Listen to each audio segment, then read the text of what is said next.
One of the hot topics in real estate right now is affordable housing and whether or not builders can meet this demand. Right now, there's 3 million people turning 30 each year for the next 25 years, and the income gap isn't getting any smaller. We need houses, not just workforce housing, but resorts, hospitality, luxury, and another category growing in popularity is life off the grid. Well, one phenomenal entrepreneur working hard to fill this demand is Chloe Millard. She's a high-energy, luxury marketing specialist with a container home technology that is worth taking a look at. I've been in real estate for nearly 2 decades, and I've seen people attempt to solve this niche with container homes, but the challenges always seem to outweigh the effort. You can't finance them with Fannie or Freddie or FHA, and in some cases, you can't get a loan at all. Do they appreciate like stick-built homes, or are they classified like a modular? Zoning regulations shut them down all the time because they're new and different. But Chloe and her team are changing all that. They're finding a way forward, and she shares some of those secrets with us today. And you'll learn about that in this podcast, and we'll have the opportunity to connect with her more. But what I was most fascinated about in this chat were 2 side conversations that I had a hard time letting go of. One, as a first-generation entrepreneur, Chloe and I both are Midwestern, suburban-raised kids with no entrepreneurial support group, and we found ourselves in this race to lift our careers among a sea of pirates, tax collectors, and madmen. I mean, take away the security of a well-paying job and all bets are off. It's hustle or hell in a handbasket, and choosing the life of a business owner can be taxing on your spouse and family, and I was so thankful that she shared the sacrifices that so many of us have had to endure and don't ever talk about. She's made more than a few. And she also shared what life was like as a female founder. I see this phrase mentioned and even celebrated, but if I'm being honest with you, I don't know why. I'm a dude. To me, work is work. I mean, how much different can it be for a woman than a man in business? So I dug in and I asked why. Wow is all I can say. And for the first time, her shared experiences, I have a real understanding and newfound respect for women and the challenges that they face that I will never have to face. She takes it all on with grace and enthusiasm and style that can captivate a room because she's smart and experienced and she knows what she's talking about, which is finally what we need in this niche. Here's Chloe Millard of Box Lux Homes. Take a listen. But you know, speaking of sailors, it's kind of like entrepreneurship. You know, it's like, you know, that old adage about sailors, like sailors longing for the sea. You know, they're like bad husbands, you know, bad wives because they just want to get out on the ocean because that's where they love to be. And that's, to me, a little bit like what entrepreneurship is. Like, even now I'm experiencing just I'm sure you are too, from the event that we did and all the business that you've got. We've talked about this, a certain amount of overwhelm as an entrepreneur and a certain amount of frustration with the inability of your systems to, you know, be established as much as you need them to be. Mm-hmm.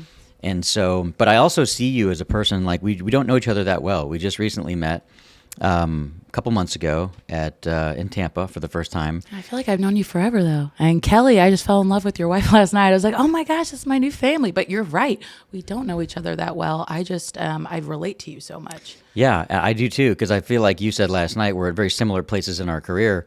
And also, you're a safe place to be able to share, like, hey, these are what my challenges are in my business, and I don't feel like you're going to judge me in that way. Correct. And it's hard to find people like that. Really is. So thank you for being that person for Kelly and I, for being able to giving us the freedom to be able to just be authentic, because few people do, and that's really kind of what my podcast I try to do. I try to be as authentic as possible, just because I know other people out there need information, just like what we're talking about now. Other people need, you know, Chloe in their lives, right, or a Kelly in their lives, and so that's what we hope to do. So how do you deal with that feeling of longing for the sea all the time, but also being a mom of 3 little kids, and you know, being a single mom at that, and having a big business, which I can't wait to tell people about.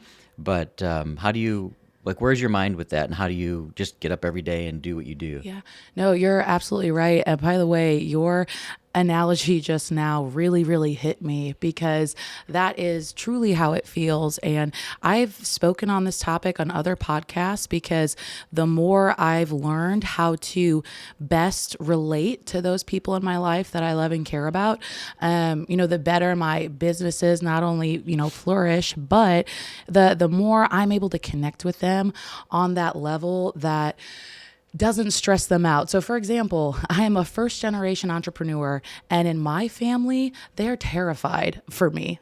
So anytime I talk about a new business I've started or any struggle in my current business, which is so rare, I rarely share, because now that I've learned in my experience, if you want the people you love most in your life to, have like the strongest relationship, if they are not entrepreneurs already and they don't share that love of business like you do, and their brains don't work like yours, it doesn't mean that they are not a big supporter of yours and still love you. But I've learned that if you share this roller coaster with them, these highs and lows, it's a really, really unfair ask to have them go on that journey with you if they didn't sign up for it. And I've learned that the hard way with certain relationships. I've learned that the good way with, family. So I've actually managed to have much better relationships in my life, because I've seen people that really fill my cup that I can go to when I have challenges. So like you and Kelly are a great example of that. I find like-minded people that I feel almost this electric pull towards of, I can tell you know exactly what I'm going through. Mm-hmm. So I recommend, if you're an entrepreneur, you must feel like you're on an island. I was on a competition show once for entrepreneurs, and even though there were 60 of us from all over the country, different walks of life, the craziest businesses you could ever imagine, someone that objectively, on a piece of paper, I have zero in common with, but we connected instantly, and it felt like I knew them my whole life, or they could understand me more than people I grew up with. And so it's really about finding your tribe and knowing that people that don't understand you, it doesn't mean they don't support you, but you really have to decipher those relationships in your life. And a good example again is when you are building a business, it's incredibly stressful, and you have to have an unbelievable amount of drive, determination, grit. And sometimes you don't have them when you start. And if you're meant to be in this world, you build them. But I made the mistake of the people I grew up with, the people that, I started my life with, and you have that, for me, it's an old mindset of money and business. The way I grew up is not the way that I'm raising my kids, because I handle money differently. I handle business differently. And I don't subscribe to the traditional 9-to-5 mindset of working in a cubicle, because I can't scale my lifestyle. I want to give me and my kids a big life. So with all that being said, I tried to still take the same people and same principles with me into a different stratosphere. And obviously that didn't work. They were very scared for me, very hesitant, very like, Chloe, are you sure? Why don't you not do that? And all of that doubt, it didn't deter me, but it sure causes a lot of uncertainty in yourself. It just causes a lot of emotional disruption that'll distract you. So for anyone listening, if they're going through this and they feel like, gee, I thought I had a really good idea until I told my parents, and now I feel like maybe I should think about it. No, like I'm a big believer in, I don't brag about any of my wins. Most of the time, people don't know I'm working on something or I've accomplished something until after it's happened. I like to be a very private person when I'm building, and the only people I confide in, you and Kelly are a great example. It may be people that I haven't known very long, but I'm a huge gut person. Like, I know it when I see it. And until I find the right partnerships or the right business opportunities, I just keep searching, which I know this method works for me. Mm-hmm. But for someone that doesn't have my mindset, like my family, that like drives them crazy. They're like, what do you mean you just travel the country and hope that you meet people or you have an opportunity? And I'm like, no, I take calculated risks because I know what I need in my business and also in my life. I'm now becoming a very emotional and faithful and just grounded person, because if you're chasing a dollar, it's really easy to get caught up in this rat race, and you get addicted to the roller coaster very easily. And so I encourage people to really take time to reflect and take time to slow down, because that's when I found I excel faster, is when I do take it slow. Wow. A lot to unpack there. And thanks for giving us a really cool summary of some of your cool philosophies, and I can't wait to unpack all of these. So let's go back to relationships. Those relationships, like you're a first generation entrepreneur, you say. We're both from like suburbia America, and I'm also a first generation entrepreneur. And I also have had the exact same experience with my family. And my parents, I learned this very, very early on, is that I go to them because they're the people who care the most for me. If you are a real estate professional in the short-term rental industry and are tired of inaccurate data, underwriting, or simply uncertain about the changes in your market, then you need to know that just like the changes that occurred in the auto industry a few years ago, the availability of information is making your customers smarter than you. They are searching for accurate data to make good buying decisions, and now you can give them the data that they want for free when you subscribe to InvestTR by Vrolio, a new data platform by real estate pros for real estate pros.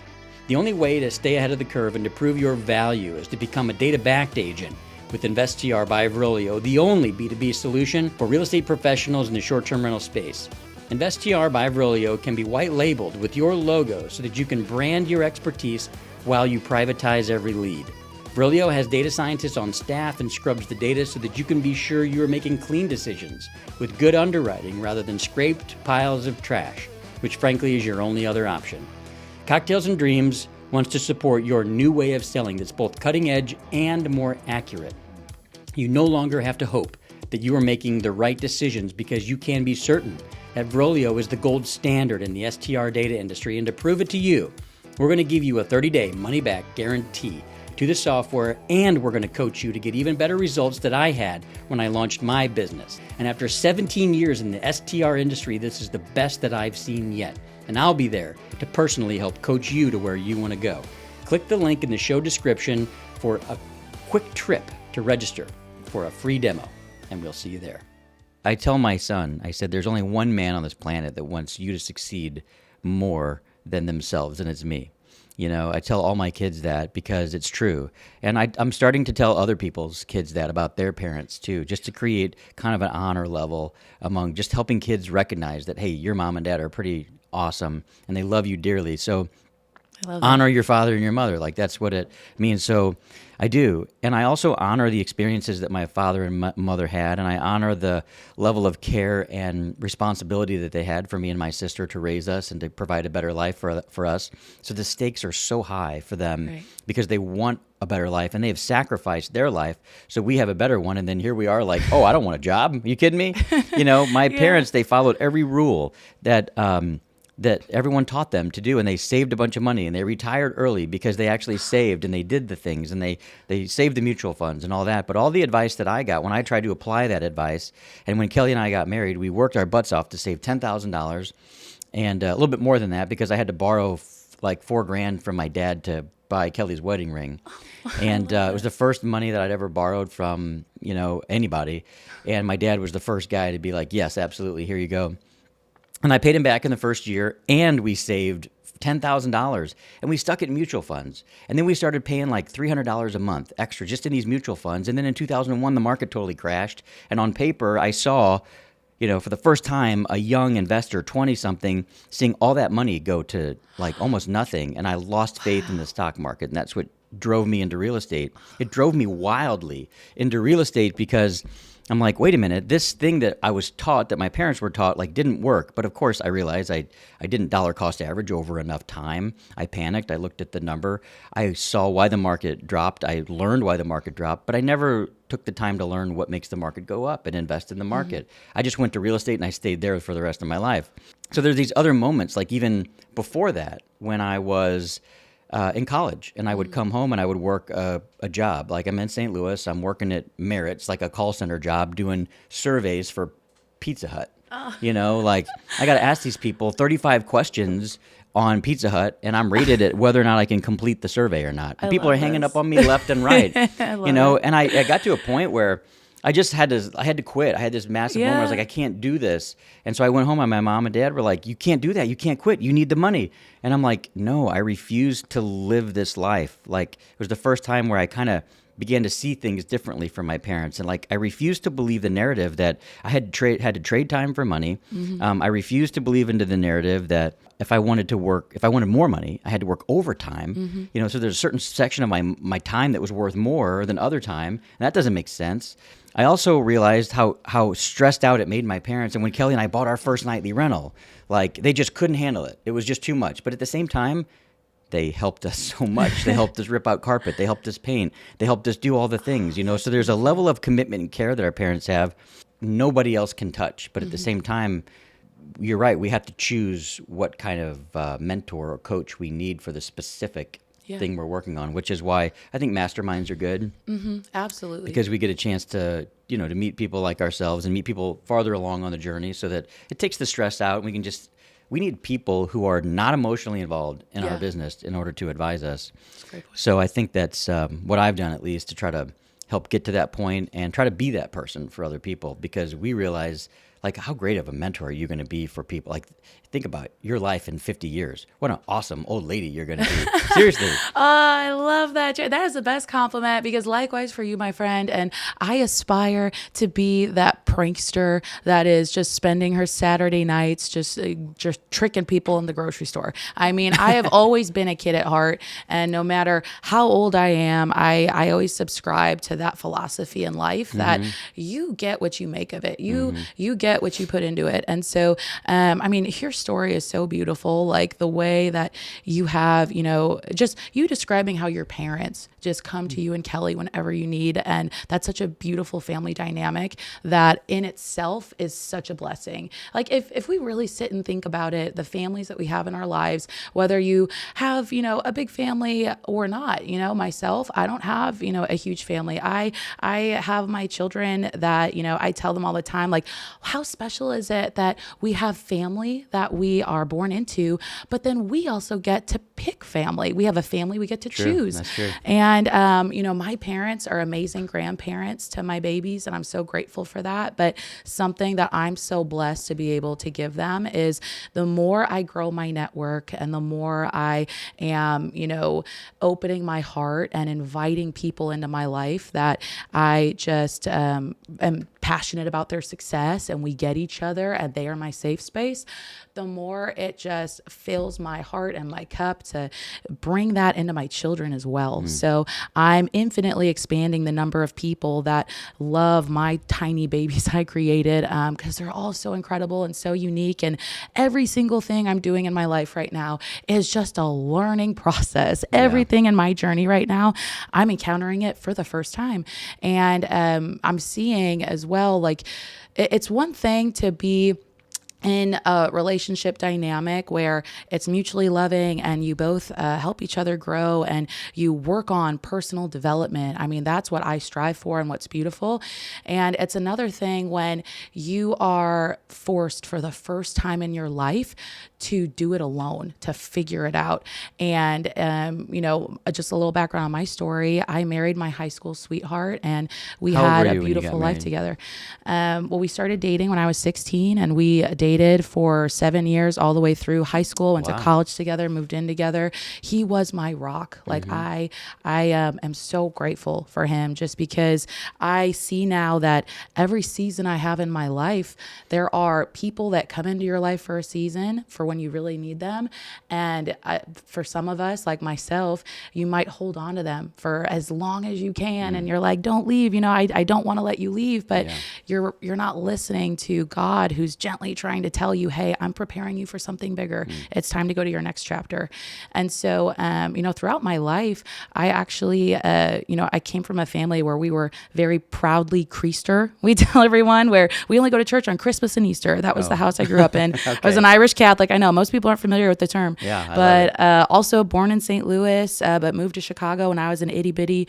And so I met my husband in high school. We both went to Batavia, so western suburb, and we had a beautiful life together. together, and obviously I had our family. But, the thing is, he and I just, as we, went through life and grew, like I've been a serial entrepreneur for my adulthood. I started dabbling in business startups in my early 20s, mid 20s. And, as you're going through that, you're growing so much and you don't know what you don't know. And so, like I said, I took my husband on that entrepreneur journey with me, because why wouldn't I? He was on literally everything else. Yeah. We were like codependent to the T. And so, I was always able to go to him if I had a problem or if I was afraid of something. Like I truly never really addressed my problems myself. I never went at it head on, and I see that now. So it's beautiful if you have a united front. But for me as an entrepreneur, it was, I don't want to say limiting, but I had a lot of my own inner demons that I didn't have to address because he and I loved each other so fiercely. So what I'm trying to say is, I was pretty stagnant in my growth in certain areas. And then with the current businesses I own, that's when friction between him and I really started, because he just didn't want this life anymore. And I don't blame him. So that's what I'm saying is, if you're an entrepreneur, it is a truly specialized life that you are taking on for yourself, because if you're not careful, you can spiral in so many different areas, because it's all consuming and people don't understand you. I like the way I think about my life and my business. It's now that I'm living in my true authentic self, it's just bananas. Like things have taken off. My days are insane and crazy. And as much as sometimes I'm just so worn down and I'm worried I'm not going to make it, like literally physically, I'm like, oh my gosh, I might have a heart attack tonight. What if I don't survive? I realize that I love this, I love this like crazy dynamic change, and the highs are really high, but man, the lows are so low. And it's, tell me about it. Yeah. And I'm now at the point where I am so blessed to be able to say that I finally see that all of my lows were just there to help guide me to my true wins and victories. And it's incredible when you can rely on your faith and that gets you through, because in my life right now, I have so much peace that no matter what happens to me in my day, I have this overwhelming feeling of gratitude. And I never would have experienced any of this if I haven't gone through the hardest things in my entire life, which was, we had to make that decision. My husband and I, we loved each other so much. I still love and respect him more than anything. And he's an amazing dad. And now we're incredible co-parents. But it was not fair to me to continue to put this pressure on him to accept this high anxiety, high intensity roller coaster of a life. And your partner, like if you're not careful, you can both harbor a lot of resentment, because when he didn't understand me and he was frustrated, I was frustrated. So if anyone is an entrepreneur and currently married or in a relationship and trying to make it work, I commend you. It's very, very admirable, because especially if you have two entrepreneurs together, this is such an experience and a journey that requires so much emotional strength. Like I feel like I have gone through such an emotional and spiritual journey that has totally transformed myself and the way I look at obstacles. Like I now can handle adversity, challenge so much differently. And I've taken the biggest risks I've ever taken in my entire life on pure blind faith. And I wouldn't say I'm lucky that it worked out for me. I'd say that I owe it to God. And I never thought I would be that person, because like I mentioned, my childhood of growing up as a creaster, which you believe in what you believe in. I believe everyone has a right to, in my 20s, I didn't believe in what I believe in now. And it's taken a lot for me to realize that that's what life's all about. Don't ever put yourself in a box. That was something that my childhood, the people I grew up with, people I went to for advice, that they didn't see eye to eye with me on, because anytime I would change an employer, a job, start a new company, but my everyone in my life was very much like, you can't do that. You got to do the same thing. Like you started in ad sales, you need to stay in ad sales. Or if you're going to go into medical device, you need to stay in medical device. I'm like, no, like why should I offer a system or a person loyalty when they are not offering the same back? There's no loyalty there. So anyone in corporate America right now, do not kid yourself and thinking that you should sacrifice you and your family's quality of life. And I mean your real quality, because we've all been in those jobs where they're soul sucking and you literally don't want to get up in the morning. Like you just can't move. This brings us to a very interesting topic, like relationships and job, because when I was 30 years old, Kelly and I had moved to Los Angeles because I was pursuing a creative career, and she was supporting me in that. And so I had an agent, a manager. I had a blueprint that I had created so that I knew within 2 years what benchmarks I would hit in that acting career. And I hit them all. You know, I had it all. And then I realized this is going to be a 10-year plan, not a 2-year plan. And in order to lock my confidence in place, I told myself, I'm not even going to think about moving back to Missouri for 2 years. And I didn't. Every time I wanted to, I would go to my blueprint and I would look at my blueprint and I would succeed. I said, I'll have the right to think about that conversation in 2 years when I've hit all these benchmarks and these timelines. And I did. And I was looking at my daughter, and she'd only seen her grandparents twice in 8 months. And I said, I don't want to take my family through this. And Kelly and I have experienced this at every point of our career. Like, we had this long distance relationship when we were in college together. And like I told you last night, I had to make a decision. We had this long distance relationship. I had to make a decision when I graduated before her of whether or not I was going to go to Chicago and take improv classes at Second City, or I was going to move to Springfield, Missouri, which is not a place that I wanted to move. But the love of my life was there. And so I went there and just started my entrepreneurial journey, because I knew I couldn't really get an acting gig in Springfield, Missouri. So I just started the first thing that I could, do. And I was in my little 1-bedroom apartment just thinking like crazy. My mind was just racing. And then here we are. We set off on this journey.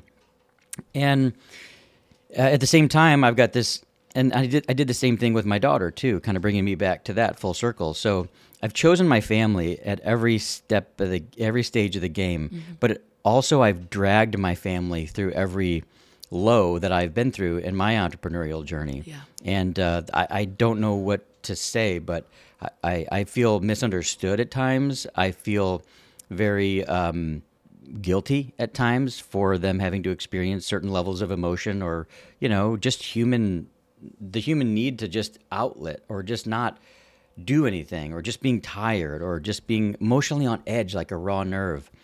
I've failed many times at being a great dad, a great husband, for those reasons. Yeah. I've always been faithful to my wife. I've always put my kids first. I don't have any weird vices, but the guilt that I feel for bringing a certain level of emotion to my household is damaging to me sometimes. Yeah. So I get it. I would also say that the book, have you ever read The E-Myth? No. I highly recommend it to you, anyone else listening, because I read this book and I started bawling like the first chapter, because for the first time in my life, I finally felt understood by somebody. And I didn't even know the guy. He was an author of a book, but he knew the blueprint of entrepreneurship so well that I was like, this is me. And he categorizes the entrepreneur into the visionary, the manager, or the technician. And it's one or the other. You're one of the three. Oh, I love that. And if you're and you decide who you are, and then you hire the other two in your job in life in order to be able to get where you need to go. And so I realized that I was a visionary. And you can write it down if you want. Yeah, I need to, because I'm like you and I'm a visionary. I saw you eyeballing my notepad. I need it. I realized that I'm a visionary, and then I immediately brought that book into Kelly, and I was like, read this, and she's like, oh my gosh, you're an archetype. It's not just you. You're one of these people. And I was like, so funny. It was this vindication in a way, but the responsibility of me managing my emotions and managing my household, that doesn't go away. I still have to do that. Yeah.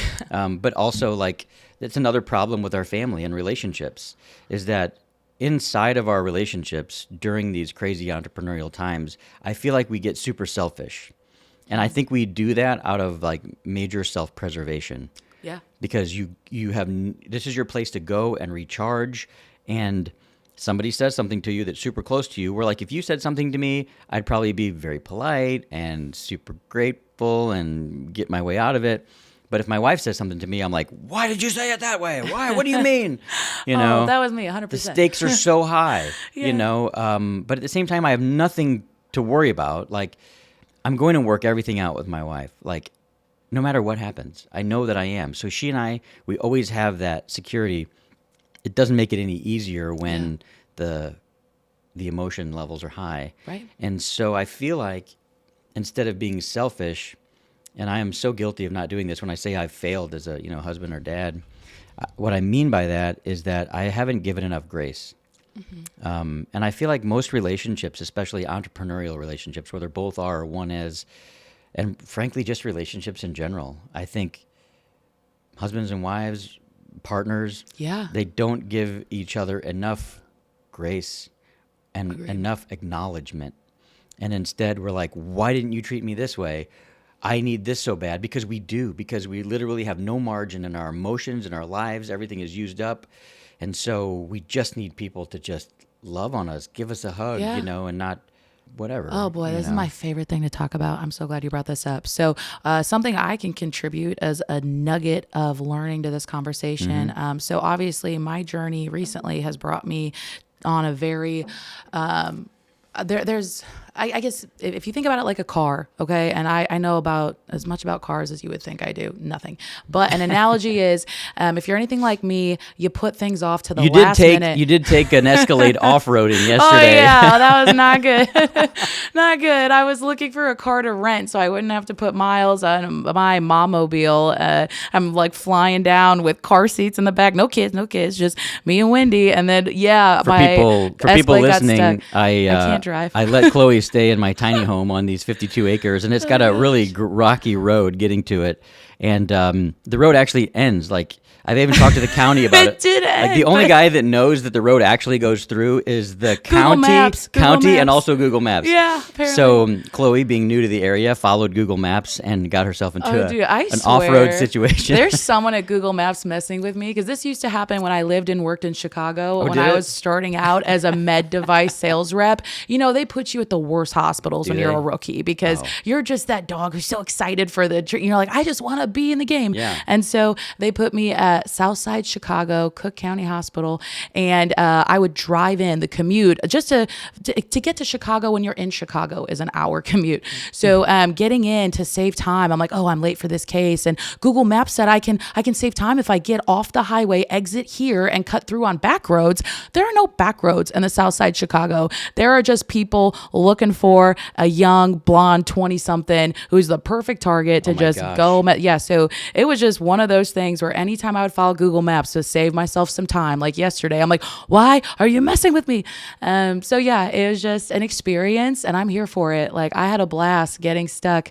Good thing I try to never travel alone now, because I realize I'm a passenger princess in life. I have a very hard time executing on details, like we've kind of talked about, where it's like, I don't know what hotel I'm staying at. I'll just pick one when I get there. Like, I'm very spontaneous, because it has to do with me needing to get things done that are important. So I try to organize things based on if I'm the only one who can do it, and if it's urgent right now. So things like travel, I'm like, are you kidding me? Like, people always help you get to the airport and go, can you help me get an Uber or get a taxi? Like, I'm just so last minute, and that drives people crazy. It really drives people. Like, friends of mine, back to relationships, I've learned certain friends that I shouldn't invite on certain trips with me, because I will literally ruin their whole weekend stressing them out. I stress them the F out, and I always have to go, sorry.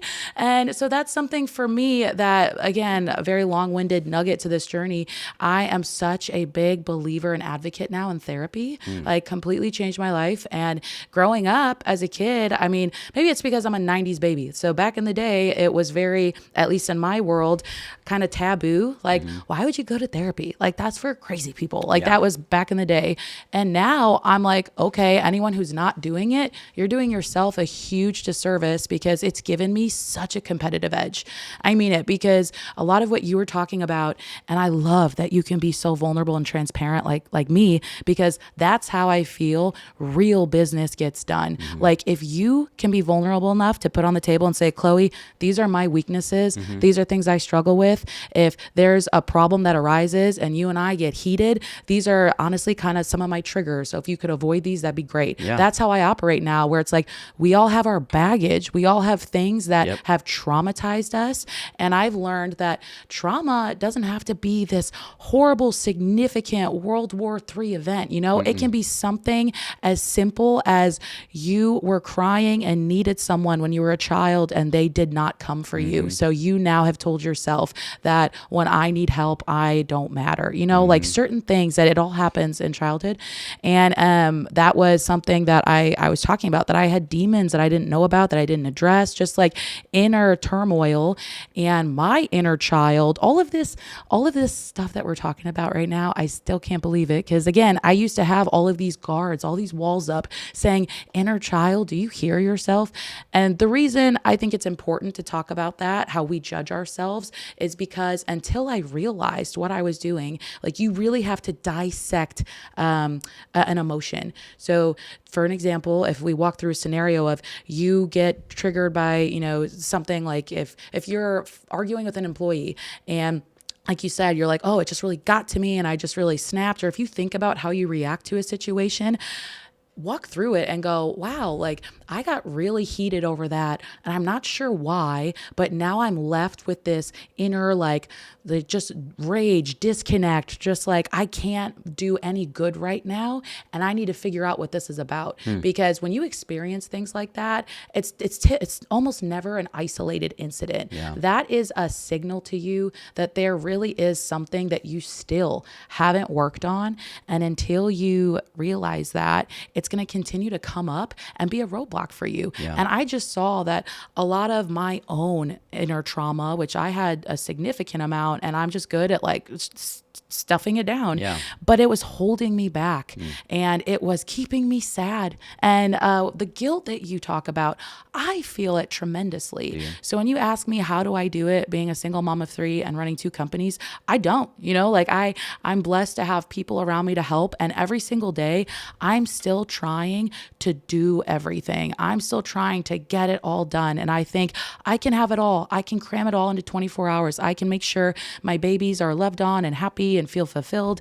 And my nanny, my family, my business partners, like everyone is happy, and I'm changing the world too. Like in the middle, I'm like, I want to solve poverty. I want to solve affordable housing. I want to solve all these things. And I still think I can do it. And at the end of the day, what I'm working on right now is telling myself, you can't, and that's okay. You can't do it today, but there's still tomorrow. And just for myself, learning how to chunk things out has made a huge difference, but really knowing where I stand emotionally, because my reactions can hurt people. And when I realized that I had no ill intentions, it was like someone said something to trigger a painful response in me.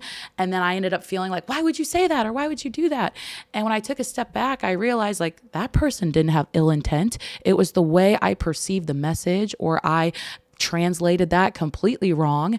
And when you really start to just step out of your own shell and come out of your own head, and you start to look at the world and think about other people and not yourself, and you think about, your faith, whatever you believe in, the point is, I didn't finally feel this peaceful transformation until I truly just put it all down and laid it to God. For me, I mean, that was what worked. And I just said, you know what?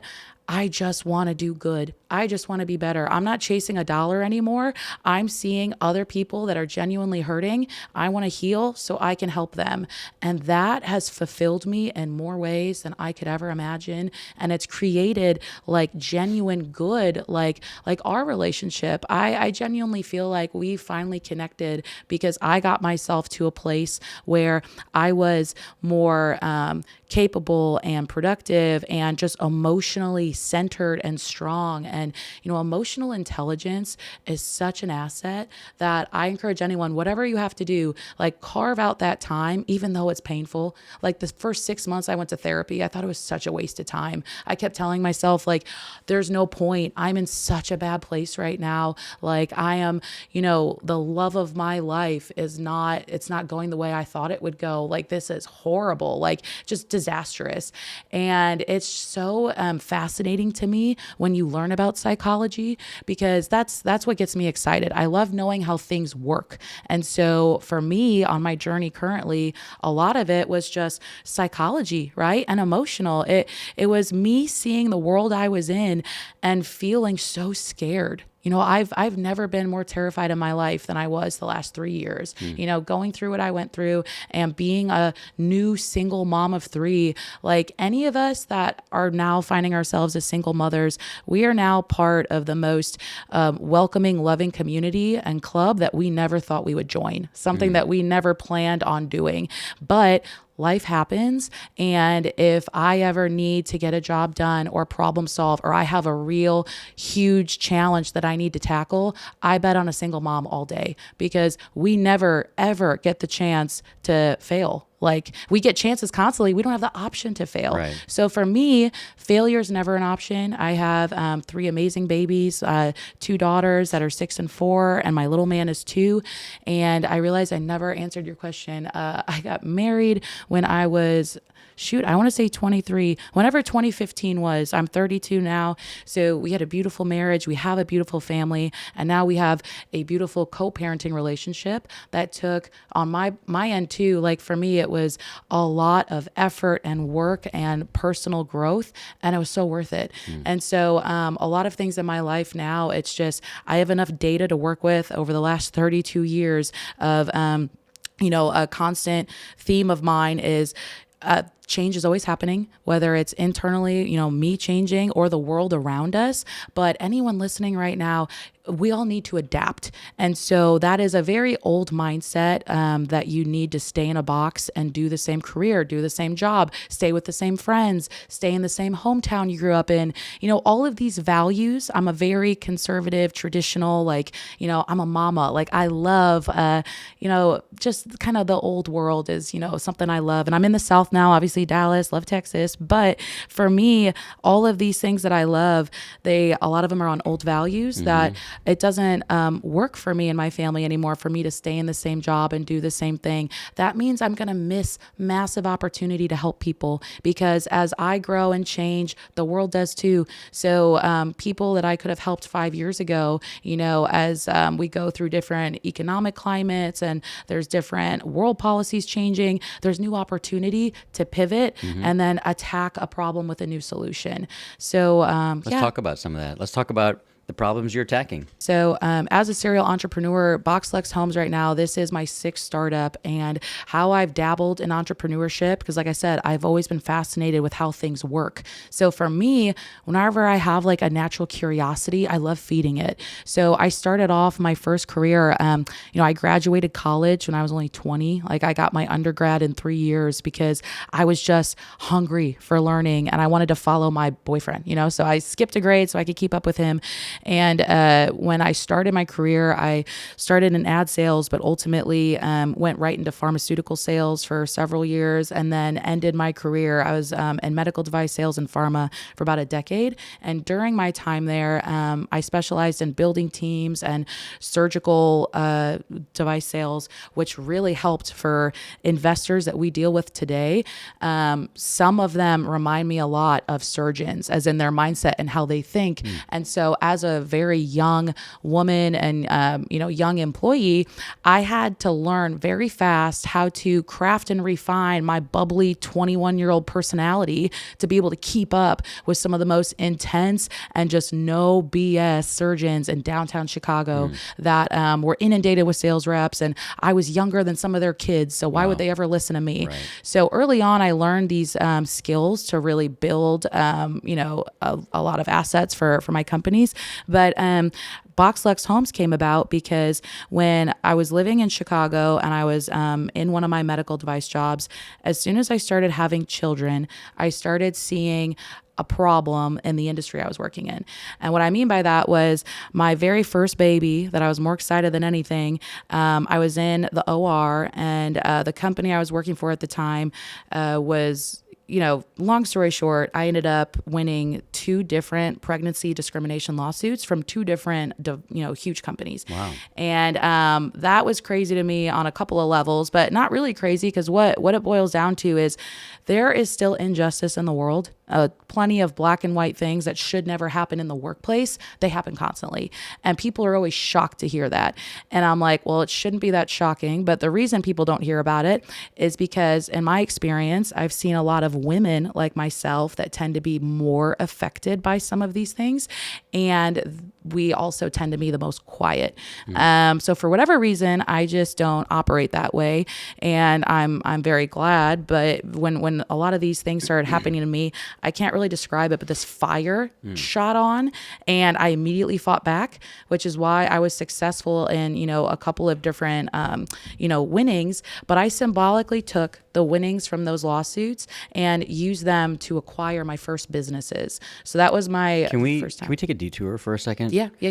Because I want you to help me and all the guys understand a little bit about what it means to be a female entrepreneur, because we hear about it. It's celebrated sometimes, maybe not often enough, but I don't have the understanding. I desire to know. So help me understand some things that challenges that you have that I wouldn't. Oh, I appreciate that so much.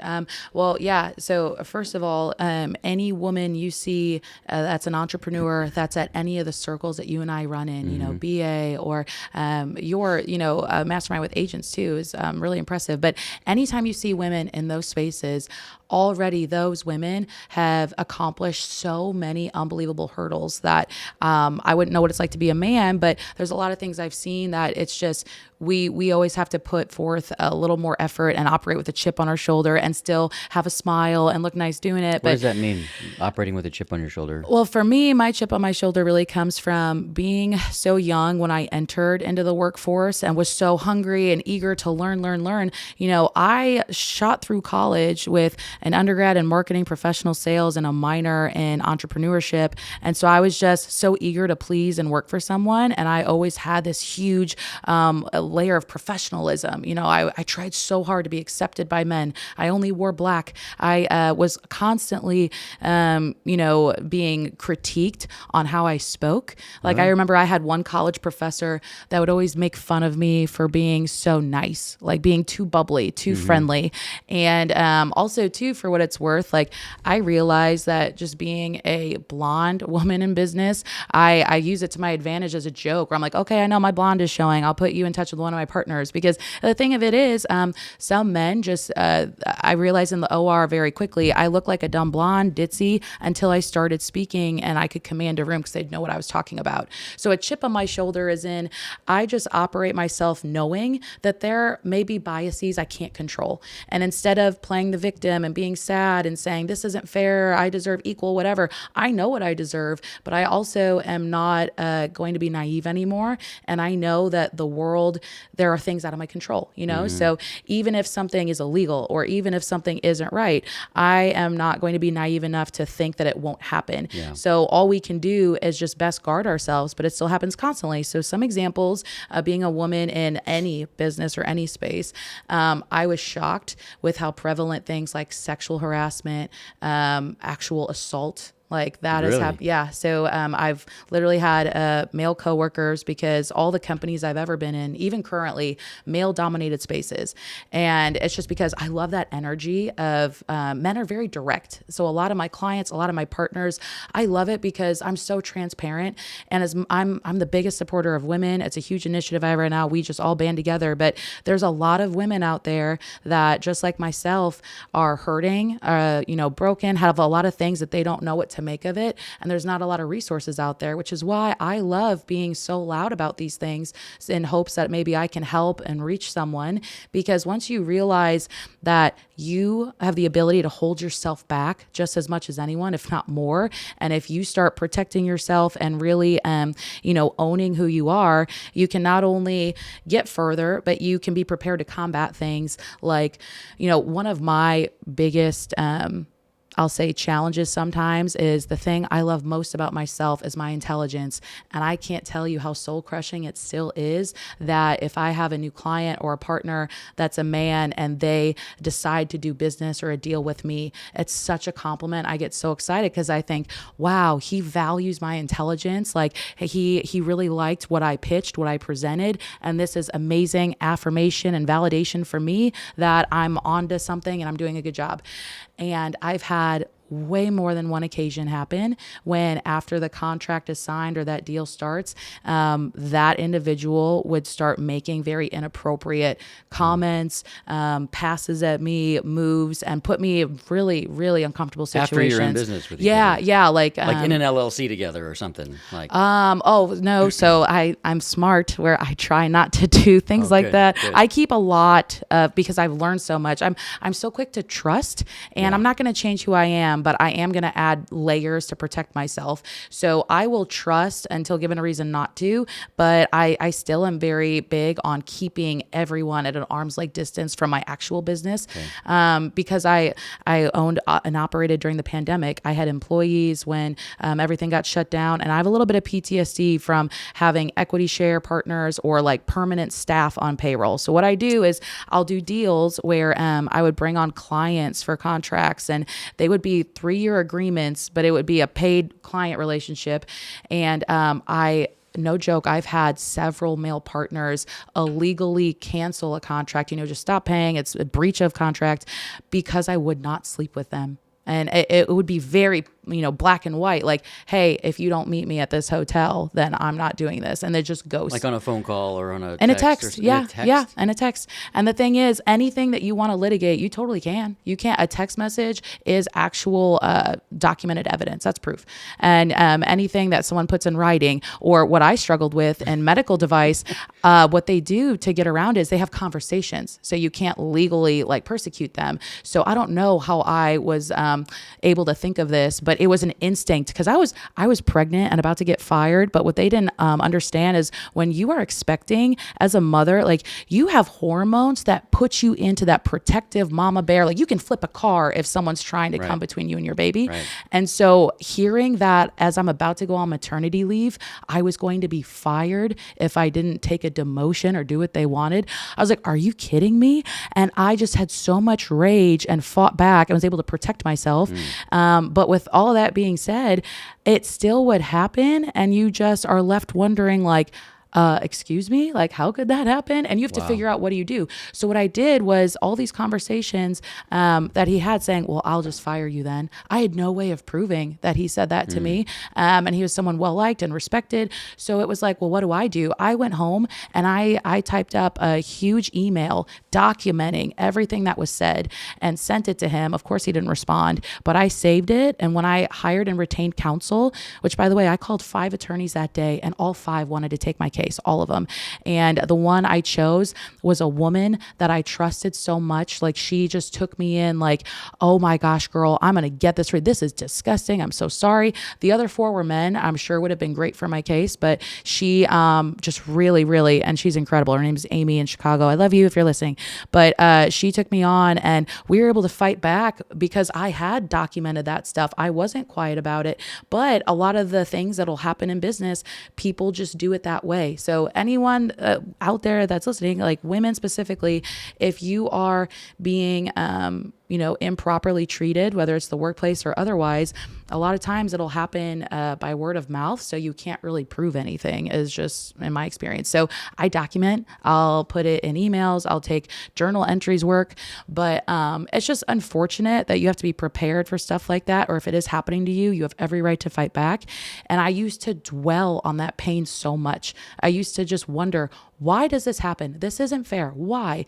And what I have started doing that has been so healing is instead of going, why me? I think, how can I use this? Or why does God want me to experience this right now? So then it totally takes the emotion out of the pain. I start to think, okay, this is going to help me somehow. And I put logic to it. That's calming for me. When I can problem solve, I look at it like a math problem, even though I was never good at math. I was the C's get degrees girl in school. It works. I was so happy, but I was like, So I don't want anyone thinking I'm like over here to like a mathematician, but I'm very analytical. I like breaking things down, and it gives me peace and comfort. So anything you can do to help settle any like emotional turmoil you're going through, chase that. Even if people around you say, that's crazy, why do you just like tap a pencil? And it's like, do whatever makes you feel better. And so when you're an entrepreneur, you kind of get used to that. And I just this year was like, you know what? All the stuff that I told myself was crazy before, I'm just going to do it and see what happens. Because you get to the point where you're like, I've tried everything else. So why not be crazy? Yeah. And this is the happiest I've ever been. That's literally awesome. happiest I've ever been. Thanks for sharing all that, because I had no idea that those kinds of things, those seems like movie things to me. Like, you know, I have no awareness of those things happening to actually people. Because you would never be the guy to do that. So that's No. the thing. Like, just know that, like, and every woman, I've never talked to a woman that's ever been like, oh yeah, I've never had an inappropriate experience with a man at work. Every single woman I've talked to has been like, yeah, that's happened to me. Yeah. And there's stats out there that are like 1 in 4 women have been assaulted by a coworker. It's actually higher. But there's a lot of women. And when I was going through it in med device and pharma, I was shocked at how many women came to me and they were like, oh yeah, that happened to me too, but I was too afraid to say anything. Wow. And so often I would be the one that had to quit companies because it was too uncomfortable to work there anymore. Wow. So anyways, but yeah, you're amazing for asking. Thanks for sharing that, for sure. And so let's take the remainder of our time and talk about your business a little bit, because I know people are going to see the Container Home, words in the show description. And although I think what we're talking about is so much more important, I hate to say, but you're right. It all connects. and I don't mean to diminish the importance of like what you're doing with Container Homes, because one, it's solving a lot of problems like inventory issues, and it's solving the speed to which we can bring inventory to the market, affordable housing issues, which I think people are blaming on a variety of different things that are not, affordable housing's fault. Like short-term rentals. I think short-term rentals get a bad rap. Well, they're taking up all the inventory. People are renting it all out. Yeah. Well, I mean, interest rates are extremely high and have been, really high for a long time. And, I just think overall government policies aren't really helping affordable housing, happening. Yeah. And so somebody has to solve it. And I think entrepreneurs are the smartest people to be able to do that. Entrepreneurs are always smarter than government and always will be smarter than government. I love that. And so thank you for tackling this issue. So talk to us a little bit about your business, but first maybe can you talk about some of the myths that you've dispelled with Container Homes, and then maybe tell us about what you're doing and how you're doing it, and go for it. Anytime I tell anyone that we specialize in new construction using containers, they go, you mean tiny homes? That's amazing. Like, not at all. Like my brand is polar opposite to that, because it was really born out of trends I've seen in the marketplace, but honestly, my own natural curiosity and love for this space, and seeing so many problems and challenges in the market that weren't currently being addressed. That's how I think as an entrepreneur and how I launch businesses, is I see a problem and I'm like, well, how can we fix this? How come no one's doing anything? And I found out the reason no one was building with container homes yet is because it was incredibly challenging to solve a lot of the issues at play. So I spent the first year of my business really breaking through a lot of, city ordinance kind of code, a lot of the ways these are financed and lended on, and finding out why people couldn't get financing for container homes, finding lots of ways around it, loopholes, or like, okay, fine, how can we construct these better so they're seen as permanent steel structures? So every objection I had ever heard about building a structure or a home out of containers, I just went, how can I address all these objections? And so first of all, the myth that container homes are small is totally not true. I mean, it's just, we literally can build anything. And people go, well, how? And so you look at the size of containers, those are just kind of our Legos. So I love playing into anyone's creativity or inner child and go, well, remember when you were a kid and you can just think of anything you could build with Lego, you just build up and see what happens. Same thing with containers. We can fabricate them, which just means cutting, the steels or the sides in any way that our client wants to achieve the desired result. So a typical container container that we use the most is an 8x40, which is 320 square feet. So if we have a client that says, hey, I want you to build me my dream home, we want it to be 6,000 square feet, and we want a rooftop deck, we want a pool built out of containers, what have you, we go through a design process and we can do that. However, our bread and butter, we are not wanting to be looked at as the container home builder. Our bread and butter is taking on really, really cool big projects with investors. The way we like to play is to do all investor deals because, again, we are here for partnerships. I'm here to solve world problems and really, really help people. And in doing so, I know with my marketing background, I use my luxury marketing firm that I built to exclusively power all of our marketing and pitch decks and media kits because I know the power of taking a concept and a vision and bringing it to life to speak to these investors and actually win contracts. And it has been mind-blowing at how impactful that is because before I came along, the team I've built, which I have amazing partners in this space, they are so talented and produce such beautiful quality construction, but they are self-admitted that they don't know how to market. Like, dang, Chloe, like this is beautiful what you did. We have no idea how you can do that so fast. And I just am really beginning to see the true value and asset in honing skill sets and knowing where you can fit into a solution and then the right people like you've talked about that you can build around you to like help you get way faster and farther than you could ever do alone. So myth number one, they are not small by any means. And something we've already touched on is myth number two, we now can finance these. So the greatest benefit to container homes is not only are these looked at the same as new construction, the way we build them at least, which I'll get into that in a second, but these are the exact same thing as a regular house. So most people don't realize that when you have a true container home or even commercial building, because I love doing like restaurant concepts and pickleball is one that we're building, really cool stuff. But people don't realize that just because a container is used and it's a container element, that it doesn't mean it doesn't have to still be real everything else. Like we have real plumbing, we have real heat, real electric, real AC. So people are like, well, how does that work? I'm like, it works the same as your house, man. It's the same thing. But you do need a container expert. Like we have Brandon, my boy, is our container expert that knows all the specialty hookups and not only hookups and how to put your standard utilities in a container home, but just the layout of these homes. People want to downsize. Like people are wanting, me personally, I will always love bougie luxury. That's just me. But a lot of people really, really see, and I totally agree with certain elements of like having a reduced footprint. That's a big passion of ours too, but really just streamlining your home because now trends, especially when you look at our demographics of who our current home buyers are, there is currently a huge shortage of homes and inventory, as you know, and we have more buyers than we do available homes.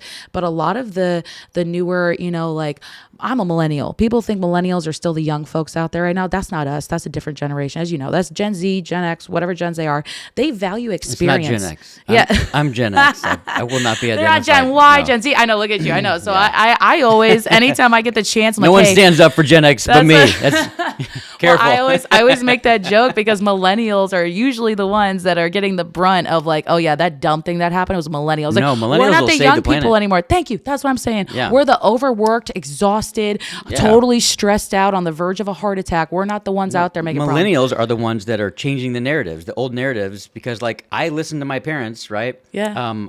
That's what I did, and then I'm realizing that some of those things that my parents taught weren't true, like I had demonstrated earlier in the conversation. But like millennials, the majority of them graduated college. They also listened to all the advice. Yeah. They graduated college and there were no jobs. Yeah. And it was like, this is all a big lie. So what about weed? Cannabis. Yeah. This is all a big lie. Exactly. What about like government and the way laws are created? This is all a big lie. It's like this is completely influenced by government. So I'm hoping that the millennials change the world, because when it comes to Gen Z, like my kids, they're going to change a different part of the world because they're going to grow up and they're going to be the representatives, the state legislators that have grown up not being able to digest gluten or soy or nuts, Yeah. And so like they're going to be like, okay, food companies, when the sons and daughters of food company executives are dying because they can't digest gluten, things will change, but not until then, and we've seen a lot of documentaries that are like, okay, you really vote with your, what was it, Food Inc., I think, that documentary, like you vote with your dollar every single time you go to Walmart. And whatever you buy, that's what Walmart orders more of. So when people are ordering organic, cage-free eggs, that's what they're going to stock more of. Mm-hmm. And for the most part, people don't because it's so expensive to eat healthy, right? Yeah. So sorry on the to jump all over your side. Yeah, we want to be clear for all the millennials out there and Gen X.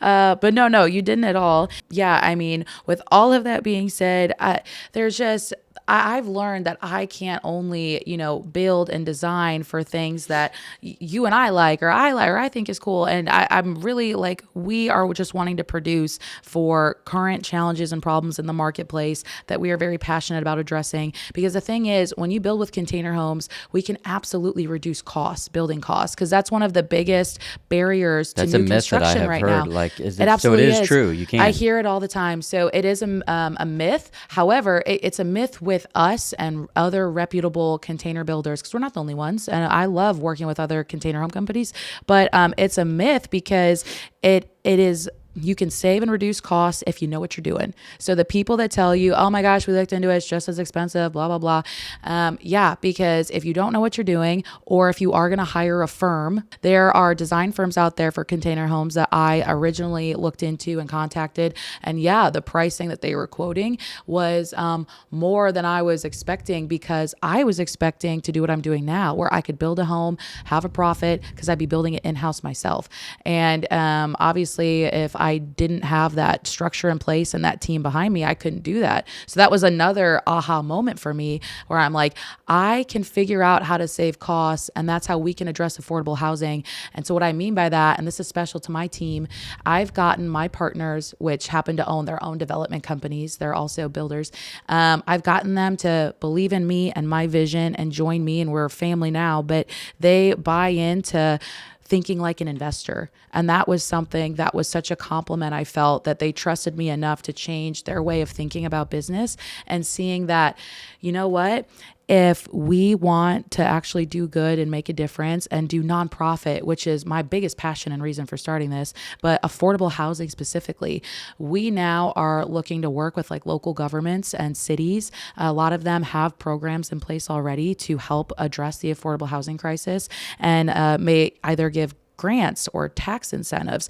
for building at a reduced cost, where my guys and I would willingly take a cut in our profit so we could put out a unit that was affordable for starter families today. As in, affordable is any home right now, and affordability is instead of $250, it's at like $375. That's today. That's what's considered an affordable home, is $375. Wow. And I still feel like that's far too high. It is. So my partners and I, we have the ability to reduce our costs on certain projects, such as this. And that way we have the ability to, instead of $375 for markets like Texas, where we're at, we can list homes at $220, $230. Great. And build them in beautiful communities. Awesome. So that is something that is currently on our books for this year and on our radar. Another myth that we get a lot is, oh, well, you can't like build these anywhere. It has to be in like trailer park communities or weird mobile home parks. Do you get zoning issues? Oh, yeah. So we get zoning questions all the time, and we offer a turnkey service for our investors, because that's another way I see these container homes get messed up, if I'm being honest with you. Horrible execution, as in people that are in it for the money, which you can see it clearly now. Like, oh, yeah, give me, a few $100,000. I'll build you a container home. Like, no offense to good contractors out there. I'm talking about, people are going to get scammed. So if you have the desire to build a container home and you're like, you know what, I'm going to do it myself, because that's who I am. Yeah. I try to do things myself. So please, and I say, go for it. I actually will direct people to Etsy on where to buy designs to try to do it themselves. But I will warn you that when you do that and you want to hire the cheapest contractor, there's a reason for that. Be prepared to either be scammed or have it not work out. And then you think, oh, this concept's trash. No, we're executing it in a way that we are working with the city. We are working with our community, because we do marketing and PR campaigns throughout construction. Oh, cool. So for big investors or corporations that either want to do affordable affordable housing, or they just want to build for their brand, we say, hey, if you have a development going up and you want us to bid out container homes to show you how much money we can save you, you would be doing so much better for your environment, for your community, because we're passionate about reducing waste. Like, this reduces a lot of waste in construction. And there's a lot of tax incentives for that. So we try to be a full partner throughout the process, where we help you find and identify your land. I use my marketing company to do PR blitzes on, hey, Worley Real Estate is actually going after affordable housing right now. We're going to pre-sell units, get ready. Or, oh, can you believe that they are actually solving this crisis in this community, and they're doing it with a reduced eco footprint. They're doing it with containers. So it's a very green project. So things like that, I know the importance of that, especially in politics. I mean, so this concept is so favorable for so many people, and it's so hot in so many directions, that our biggest problem right now is knowing which projects to do first, because we want to do this the right way. I don't want to go after the super luxury builds and just focus on making as much money as possible, when obviously that's a goal for a lot of people. But right now, I challenge my team for us to have a healthy balance of profit, but also nonprofit. We have very, very big goals this year and initiatives that we want to take on for a lot of different causes that are big and near and dear to our hearts. And that's going to evolve as we grow. And we've also, been in talks with multiple video production companies for reality show for this, because we're just so passionate about getting our message out there. And I'm someone that hates being in the spotlight, but I've realized that I have a gift of not being uncomfortable in the spotlight. Like, there are so many incredible people that I'm blown away by, but they're terrified of public speaking. And so my goal is to take, their stories and their messages and try to speak for them, be a voice, because I could really care less on where my face is. If I can reach someone and change someone else's entrepreneurial journey, that is literally what's driving me right now. The path that I'm on is a path of helping women. That's something that I've just fallen in love with, giving back and sending the elevator back down. So anyway, I'm just so, passionate about spreading like an infectious energy of there's no competition here between any of us, only collaboration. You definitely have that. And I definitely picked up on that big time. How can people connect with you? How can they follow you? Oh yeah, no, great. Thanks for asking. So I'm definitely on Instagram. So please feel free to find me at Chloe Millard Official. Same thing with Facebook. I just never check anything. And also, fair disclosure, my little ADD brain, I sometimes will take forever to get back to somebody, or I will talk to them forever. Just please feel free to connect and reach out. And especially if there's anything I can do to help, or even connect people to resources they're looking for, I'd be happy to. Is there anything else that you want to share before we adjourn?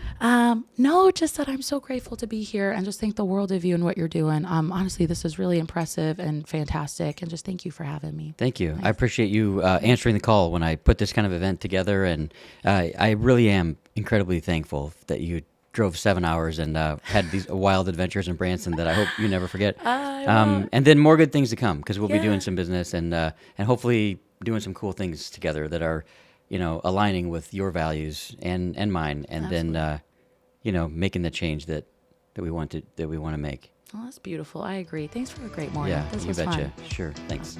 Well, a big thank you for listening to the end of our podcast. I know your time is valuable, and I hope you got a few takeaways that are going to help you get a greater return on that time. I know you will. And if you did enjoy it, I'd sure appreciate a share or a comment. Feel free to subscribe for instant access to new episodes and offers. There's also a ton of free content and ways to learn more and engage more at WorleyRealEstateNetwork.com. Until then, we'll continue to bring you recipes for success and real stories from real people who, like you, are living out your divine purpose. And hey, God loves you. No matter what happens, don't give up.